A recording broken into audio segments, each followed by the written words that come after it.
Well, coming off the heels of the Screen Actors Guild, at the time of recording this essay, it looks very promising for Cillian Murphy.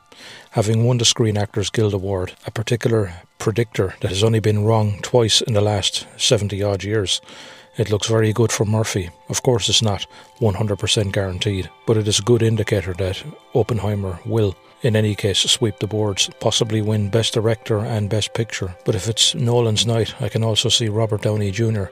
getting Best Supporting Actor. Perhaps Nolan will pick up Best Adapted Screenplay. But aside from all the Tinseltown buzz before award seasons wraps up, let's have a deeper, in-depth look at the film.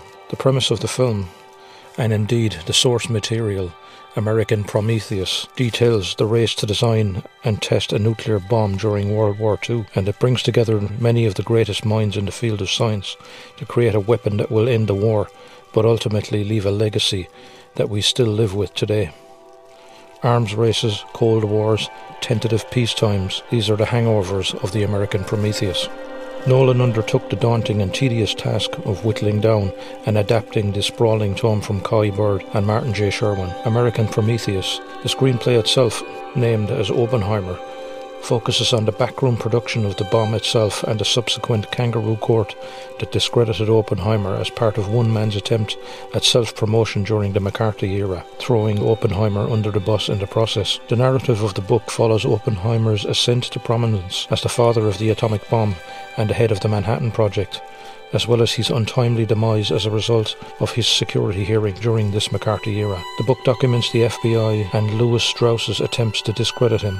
The bomb is recognised as a major turning point in the history of warfare and as a meeting point of science and military technology. This makes Oppenheimer a pivotal historical figure and a symbol for the morality of atomic bombs and nuclear power politics. The book itself explores a number of facets of Oppenheimer's life, both within and beyond the Manhattan Project.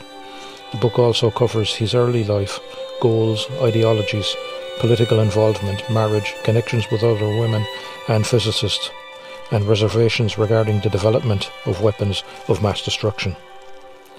In the movie, two distinct timelines are woven together in this non-linear film presentation.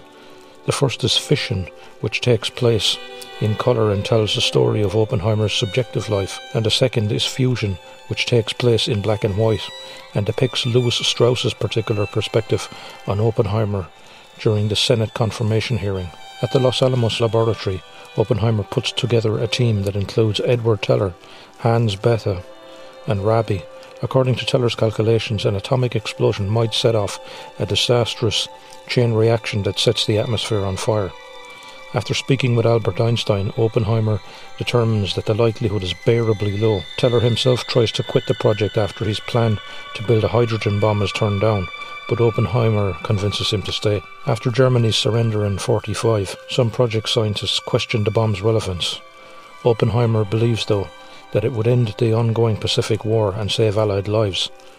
President Harry S. Truman orders the bombings of Hiroshima and Nagasaki after the test is successful, which leads to Japan's surrender. Even though Oppenheimer receives public acclaims, the death and widespread devastation haunt him. Truman chastises Oppenheimer at a meeting for admitting his own guilt to him, and the president brushes off Oppenheimer's plea for an end to nuclear research.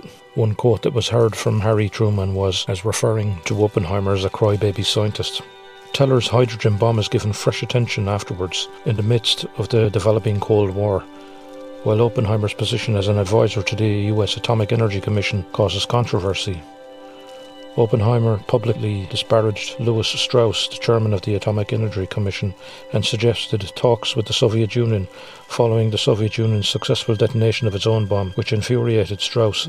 In addition, Strauss feels that in 1947, conversation between Oppenheimer and Einstein is one that disparaged him. This was ultimately in his own imagination, but it did leave a distaste for Strauss towards Oppenheimer. In an attempt to undermine Oppenheimer's political power, in 1954, Strauss arranges a secret private security hearing regarding Oppenheimer's Q clearance before a personal security board. However, it becomes clear pretty quickly that the hearing has a predetermined outcome. Leslie Groves and other associates of Oppenheimer's give testimonies which are ultimately distorted against Oppenheimer, and his previous ties to the Communist Party of the USA are taken advantage of. In his testimony, Teller expresses his lack of trust in Oppenheimer and suggests revocation.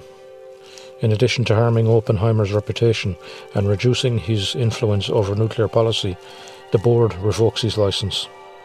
The movie itself includes a stellar cast including Cillian Murphy as Oppenheimer, Emily Blunt as his wife Catherine or Kitty, Matt Damon as General Leslie Groves, Robert Downey Jr. as Rear Admiral Louis Strauss, Florence Pugh as Jean Tatlock, a psychiatrist and Communist Party USA member and Oppenheimer's love interest, Josh Hartnett as Ernest Lawrence, a nuclear physicist who worked with Oppenheimer at the University of California, Berkeley, Casey Affleck as Boris Pash, Rami Malek as David L. Hill, Kenneth Branagh as Niels Bohr and Oppenheimer's personal idol, Benny Safdie as Edward Teller, a Hungarian theoretical physicist known for being the father of the hydrogen bomb, Jason Clarke as Roger Robb, an attorney and future US circuit judge who served as special counsel to the AEC at Oppenheimer's security hearing.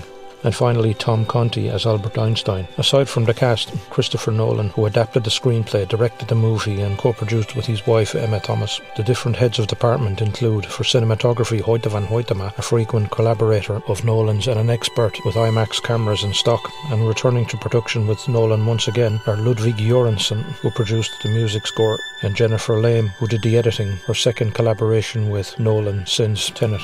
As far as reception goes, the film was announced in September of 2021 after Universal Pictures won a bidding war for Nolan's screenplay due to disagreements with the studio over the simultaneous theatrical and HBO release of Tenet. This would be Nolan's first picture not distributed by Warner's since Memento in 2000. Cillian Murphy signed on pretty quickly and the other actors followed suit between November and April of 2022.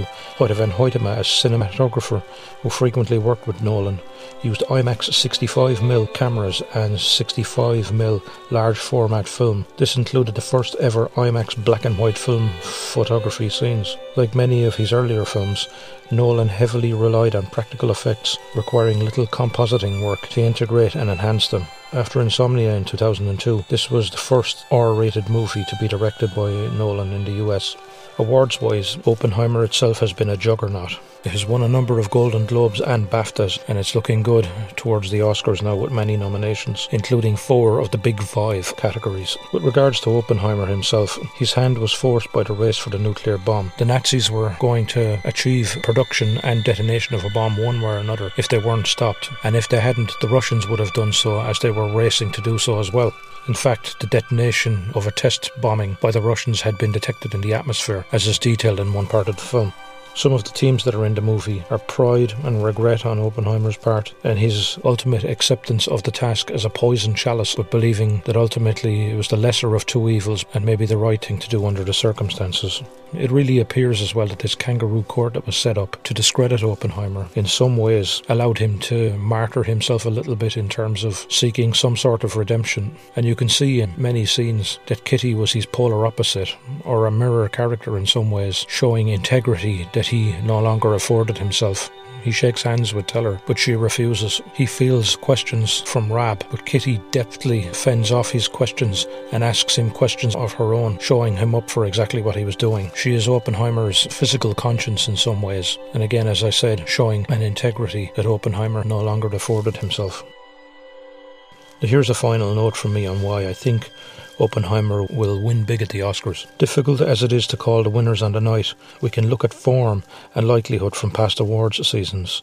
Well, to an extent anyway. For example, Cillian Murphy bags the Screen Actors Guild. He's pretty much a shoo-in for the Oscar. In some award seasons, a film can capture the imagination and just sweep the boards. Silence of the Lambs, Schindler's List are 2 examples that spring to mind.